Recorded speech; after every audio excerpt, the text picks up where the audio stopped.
පේනවා නේද සමනල්ලෝ ඇවිල්ලා මල් පැණි බොන්න. ඔය තියෙන්නේ අපේ අම්මගේ ගෙවත්ත. ගෙදර වත්තේ මිඳුල ඔය ඉස්සරහ පොඩ්ඩක් තියෙන්නේ. ලස්සන මල් හිටලා තියෙනවා යාළුවෝනේ මේ දවස්වල හොඳටම පෑවිල්ලයි වහින්නේ නැහැ. බලන්න කාස්ට් එකේ. මගේ යාළුවෝ අවතැන් වෙලා ඉන්න හැමෝටම වැස්සෙන් විපතටපත් වෙලා ඉන්න හැමෝටම ඉක්මනට කාලගුණ තත්ත්වය හොඳ වෙලා හැමෝටම හොඳින් ඉන්න ලැබෙන්න කියලා හදවතින්ම ප්‍රාර්ථනා කරනවා යාළුවනේ. මේ දවස්වල ලංකාවේ දෙපැත්තකට දෙවිදියකට තමයි හැමදේම සිද්ධ වෙන්නේ. ඉතින් ප්‍රාර්ථනා කරනවා විශ්ව මාතාවගෙන් ඉල්ලනවා හැමෝම ආරක්ෂා කරලා දෙන්න කියලා මගේ යාළුවෝ හැමෝටම තෙරුවන් සරණයි යාළුවනේ. ඔය බලන්නකෝ වතුර හවසට දැම්මා උදේට දැම්මත් ටික වෙලාවක් යනකොට ওই විදිහ තමයි ඉතින් හොඳටම පෑවිල්ලයි.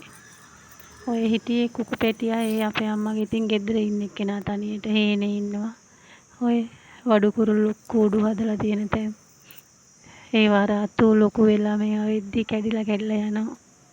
ලස්සන බලන්න කියලා ඕන්න යාළුවනේ ඊයේ මම පොඩි ෂෝට් වීඩියෝ එකක් දැම්මා. අපේ අම්මා කුස්සියක් මේ ලිපක් හැදුවා. දර දාලා තියෙන තැන ලිපක් හදලා තියෙනවා. ඔය මාළු බදින්න මාළු එලන්න වගේ එළියෙන් නෙල්ලි තම්බන්න ගේ ඇතුලේ හොඳ නෑ කියනවනේ. ඔය තමයි ඉතින් අවුරුදු 63ක් වෙලත් දැන් ඉතින් නිකන් ඉන්නේ. ඉතින් ඕවා තමයි වැඩ. ඔය තියෙන දර මැස්ස පේනව නේද යාළුවනේ ලස්සන. හරි පිළිවෙලයි ඉතින් එයාගේ වැඩ.